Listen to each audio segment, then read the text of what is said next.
There's something quite interesting for XRP going around right now. If you are not made aware, there's some crazy speculation that a massive announcement is going to be coming out tomorrow, well, at least Dubai time tomorrow, December 4th. And it's been taught that the moment that comes out, everything changes for XRP. We all know we want XRP to become the global currency. We all know when XRP was made, what the intentions were.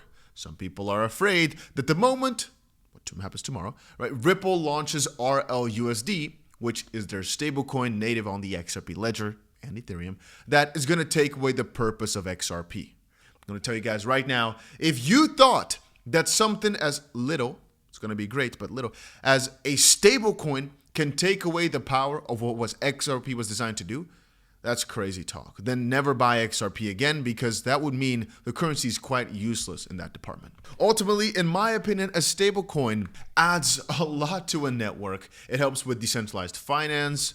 It increases the network on, or it increases the activity on your network by some exponentials, some higher orders, and ultimately, Ripple is not stupid. They know how to make money. This stablecoin will make them a lot of money. Anyway, so the expectation is that is set to be launching tomorrow, or at least on December 4th, like I just indicated. New York's top crypto regulator is close to greenlighting a stablecoin issued by Ripple, Fox Business has learned. People close to the matter say the New York Department of Financial Services has indicated to Ripple it will approve the product, and the company is eyeing a possible launch date of December 4th. If approved as expected, Ripple will be allowed to legally offer its stablecoin RLUSD to the public, positioning itself as a major player in New York's regulated digital finance market and the wider stablecoin ecosystem. Anyway, as a side note, guys, if you've not pressed the like button yet, make sure you go ahead and do that right now. We've been breaking like after like after like-o. It's crazy to me. But also, I think it's because people are excited that we are literally right now witnessing prices that I have seen for a little bit back in 2017, but basically nobody's ever seen before. And I get that excitement is there because of it. And I mean, right now, in preparation for whatever's about to happen, I'm even thinking maybe this 4th of December is going to be a buy, rumor, sell the news type of event. But I keep thinking, man, people who are selling XRP here, a lot of them will probably end up selling a little bit too soon in the department of that they're going to regret selling it for what, $2.75 or something, even though that number specifically is a little bit of a psychological barrier because of how things are about to go. I mean, if on the short term we manage to fall back down towards, for example, $2.50, I'll be picking up a ton of XRP, ladies and gentlemen. And right now, the XRP trade is still here in about 58 or 59. Let's just call it $60,000 with a profit on just $1,000 that we put in. 𝗵𝗵𝗲 is doing good. ADA is doing quite okay. 1,800% up. BTC is doing good. Doge is doing good. Ethereum is doing good. Solana is doing good. Only WIF is doing bad. That's account number 1. And on our 5K to a million challenge, we're doing okay. All right, so our H bar today is up $1,000 on just $250 that we put in, so a 4x there. XLM is down a little bit. Dogecoin is down a little bit, and ADA is also up $200. So if you want to know, for Dogecoin, for example, if we manage to fall back down, right, I see. This is the thing, I'm not paying enough attention today. And now before I move on, guys, right now we are number 1 in the world in this trading competition. We're winning 12,000 bucks as a team, as we are the most profitable team right now trading crypto in the entire world. That's pretty cool if you ask me. Now, if you also want to join right now, there's some pretty cool campaigns going on. The more you trade, the more you win. But also I'm doing a $1,000 giveaway right now for people that sign up. Just check it out over on Twitter right here, or just use the link down below. You'll find the same thing. And in the general competition, right, because there's 2 parts, profit-wise and you know, size, we're not winning yet. We're 18th, but we're getting up there. Maybe in the next few hours, we'll actually be able to climb to like the 15th spot or whatever. I'm not sure. All I'm saying is our team is doing amazing right now. Number 1 position in terms of profit. Pretty good. Anyway, you can find a link down below, and make sure you press the like button if you haven't done it yet. But I was actually watching Doge when it went back to about 40 cents or so. Not this first move, but this move right here. But I was only able to buy it at 41, but then actually also not because my account was blocked. So our average price is a bit too high right now at roughly 44.1 cents, because we were blasting the top yesterday during the video, because I said, man, if we break out from here, it's going to be huge. And I prefer, now that all this crazy excitement is going on, to just blast the top and expect things to go crazier than to wait for a crazy bottom. I'm just like, you know what, most likely we'll pump more. Anyway, but you can see we're down a little bit on our money. If we manage to go down a lot further though, for example to 40 cents, I'll just be buying the freaking dip, get my average price lowered. But hopefully, again, we go even lower on Doge, because I know over a whole Bitcoin bull run, I'll be able to turn this into so much profit that it would be very nice if we correct for a little bit in the midst, so I can get more size on these, as they're all only like $200 to $500, right? We need more though. On Bluefin right now, as you can see, XRP is preparing for some sort of breakout. It's not doing it just quite yet, but over the next couple of hours, it'll most likely break out from here. Again, personal bias, I hope downwards so I can add more. Right now, as we go up, we have our positions set. We put $250 in. Right now, it's in about 4.5K worth of profit, and I'm basically just waiting to add more to the position if we manage to get some sort of correction. If not, well, then again, I'll be waiting for whatever's going to happen on December 4th. People keep asking, are we going to correct? Are we going to correct? We don't have to, right? Maybe not that many people are buying in the wake of this or in preparation for this event, because many people still don't even know what's going to happen, right? And if we're looking at prices right now, for the most part, it's just people longing the longs, expecting XRP's price to just continue on from here without, I think, anything to do with... Whoa, HBAR up 7% in the hour, huh? Anyway, I wanted to say, without that much of an expectation of what's going to happen on the 4th, and it really made me think. Most people are buying in for all the good reasons when it comes to XRP. For example, like the ETF coming up, the IPO coming up. The nice part about that, right, is that there's not really a buy the rumor, sell the news type of event possible when there's that many events that people might be stacking up here for, and when you have so much let out pressure right now from the lawsuit being over this part of the cycle. And then when you look at XRP on a Bitcoin scale to, see relatively if we're going up too much, you realize we're not actually up that much. A real heavy correction in a buy the rumor, sell the news type of form is not actually that necessary here on Bitcoin's terms. Mostly just on the dollar terms, it looks way overextended. But Bitcoin terms, it doesn't really look like we've done too much yet. It looks like we're just back at a previous top here that we saw in July of 2023, that we saw in September of 2022. But nothing really too fancy, not unsustainable at all. Things just get slightly worse. Like right now, for example, if Bitcoin, because Bitcoin right now as we speak is going towards below 95, right now it's 95.1. If Bitcoin breaks hard, many of our alts will on the short term also suffer. But it's kind of funny that Bitcoin has been going down for a while, and most of our alts are sustaining. Bitcoin's been going down for a while, but I don't even know what this coin does, by the way. I don't even know what it is. Now, before we move on, I'll quickly talk about something that I'm actually quite excited about recently. It's called 𝗕𝗲. So their aim is to make capital management as easy as possible, dubbed the future of liquidity management. On the top right, you can't perfectly see it, but when you go to the website, there's a little button that says Open App. And if you do so, you'll basically be greeted by a lot of different vaults that you can store your stablecoin or whatever in to get a yield on, which is actually available on a couple of different chains. But if you scroll to the bottom, you can see there's also some different pools you could use. You could use them on Ethereum or Arbitrum, like I just said, different networks. And on the top, there's actually two things. So one is there's a little text that says earn sparks and be eligible to receive future rewards.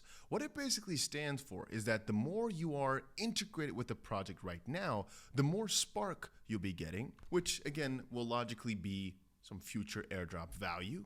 And again, these things are things you should not overlook in my opinion, because airdrops can be one of the most profitable things in crypto out there, mostly because let's say you see your yield is whatever, 15% a year or so.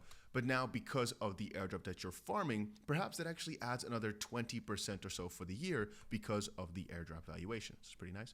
Anyway, on the top, you can't perfectly see it. There's also a button that says farm. And this is basically where things get really, really interesting. You can mostly choose between Ethereum and Arbitrum for right now. And these have got some, in my opinion, kind of ridiculous, but really, really great APYs. As you can see right now, they've got up even above 50% here over on Arbitrum. Let's quickly switch to Ethereum.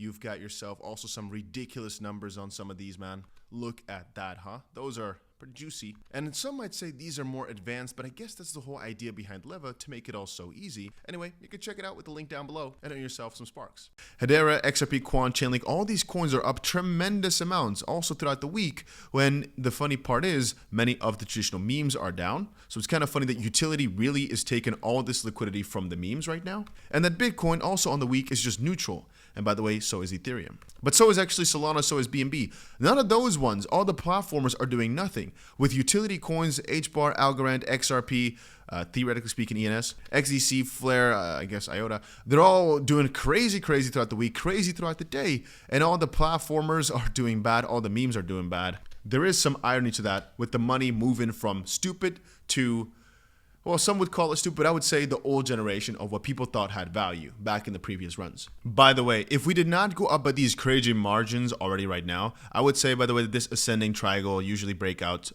towards the top, towards the upside. But it's just right now because we've been up so much throughout the day. We're still one of the best gainers out there, even though we right now are looking so bullish. If 275 was not my main target for resistance, even though we broke past it, but if that was not my main target for resistance, I'd say this is where we just go crazy for XRP. But I'm being more cautious right now, right? I said before, if you are looking for a place to sell, 275, which right now turns out to be the most interesting resistance. Why, you might ask? Because in the past, 275, right, is the highest weekly close ever in the history of XRP. I said before, the moment we break $2 is going to be easy to 275. The moment we cross this, hopefully in some sort of close, this could go really quickly. And I guess right now, over the next few hours, right now it's, once it gets to 4 a.m. Dubai time, or I guess just 12 UTC, we're going to close this candle. If we're actually above the 275 threshold, it's just a daily, but then at least on the daily, we've closed above the highest ever weekly point. Because really, guys, a lot of people are not realizing just how crazy today was. We started the day at $2.20, ended at like $2.90 or so for XRP. So depending on what we close today, this really sets some precedent, as we've never really, we've gotten above there, sure, but we've not set any close. And I would actually also not be too against a couple of days of chill, meaning, for example, a couple days of slowly down, maybe 20% or so. And again, we right now have also fallen down 6 or so percent. From the top, going down 20%, we'll be back to like $2.50, maybe $2.40, something like that, maybe $2.30. But especially as we perhaps go towards $3 and then start falling back down, it could indeed just be that we fall back to $2.50 or so before continuing on. And that is again over a few days. And the reason I'm saying that that's kind of okay, by the way, these are always happening at the most important levels for the most part. So for example, falling from 275 as an example, right back to the most important support level at $2.50 would not even be bad. So then hopefully stay around this level for a little bit, right? And then hopefully bounce back up, maybe get rejected a few times before breaking through, then potentially finding some, let's just see like this, right? So coming back down to 250, attempting, for example, another break towards 275, hitting it a few times before breaking through, going to $3, maybe hitting it another few times or so before going through towards the all-time high levels. This is kind of like the most optimal scenario that we see. And then once we're at $3, we'll kind of have to, once we're at all-time high levels, we kind of are going to have to take a step back and see what the broader market is doing. But the moment we breach that, especially if that could happen before the end of the week, if we get ourselves a weekly close like that, even just next week, right? If we take things on a more slow basis, man, are things crazy. Because from that point forward, it's price discovery. And you saw what a lot of our favorite coins have done, right? All the meme coins, but even coins that are, I should say, just recently hit their all-time high. Like SUI, for example, the moment it hit it, it just started going crazy. And many of the coins will probably be like that because right now we're in a phase where the moment you see price discovery and everybody is in profit, nobody really is looking to sell that quickly anymore because they expect it to go further. That's how bull runs go. That's when people get too excited. And that's also how bull markets end at the end of everything, because people get too excited, they over leverage themselves. That's why it's always smart to sell some here and there whenever you can. Right now, by the way, it seems nothing is doing good. I'm looking through my AI coins, they're doing bad.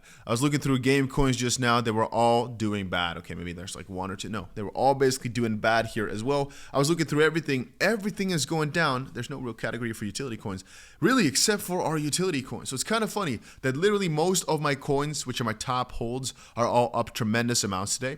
It's ironical, right? It's really kind of ironical that all of our top holds right now, especially for everybody watching this channel, are up so much. And I guess, as I always say, at least the last few days, you guys deserve it, man, for holding through all the thick and thins. We all know what we're holding, though. So for that reason, I think it makes things so much easier. If you know what you're holding, it's a lot easier to not get tempted to sell or not get afraid during dips. I just hope that the newer generation of people buying in, maybe because of all the FOMO of what's happening all these dates. Oh, tomorrow we have ourselves this. Oh, the weekly close so important. It's because we're hitting so many important events day after day after day. But we've hit many of them, right? We got the bullish monthly close, the bullish weekly close. Now we have ourselves the 60 Minutes interview coming up quite shortly. We have ourselves the potential RUSD announcement tomorrow. There's so many nice things coming up. We have ETFs being confirmed left and right, yet nobody's selling. We're still buying. And it makes me realize, man, the community is so freaking strong. Nobody knows where it's going to be tomorrow, but I can tell you that right now the excitement and, like I just said, the Google Trends are at the highest points ever. XRP at 42, Bitcoin at 31. People are looking up XRP way more than they're looking up Bitcoin because it's just a new wave. People want to know what's going on with this coin. It's right now just breaking records left and right. 45 and 31. Look at that.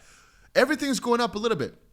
Or at least the interest in crypto generally is going up. Bitcoin interest is not as high as we're not pumping no more. But look at what people are looking up. XRP right now is crazy popular. It's ridiculous. Bitcoin still wins everywhere. But by the way, interest for XRP is crazy high in Japan. And I guess it makes sense because Japan XRP is doing a lot over in Japan. But especially it's funny. Japan, then South Korea, then Ireland, Philippines, Turkey. That Japan is so high up relative to the rest. That is kind of funny. There are some countries where nobody cares about XRP, though. I guess in South America, they don't really like XRP too much. Interesting. Very, very interesting. Just for fun when adding Ripple to the mix, again, it is mostly over in Asia, and then we have the Netherlands and I guess Oceania, but just mostly on the East and the Netherlands. That's interesting as well. Anyway, but I hope you enjoyed a little update on the trades and what we're thinking. I still think there's lots of profit to be made on these coins, and so we're trading accordingly. Like I said, right now we're #1 in the world, so I guess the number speaks for themselves. But yeah, guys, if you enjoyed this video, make sure you press the like button, and I'll see you guys again in another one. So make sure you put the notification bell on so you never miss out on another update or whatever is happening, right? Very important you put that notification bell on right now, otherwise you might miss something.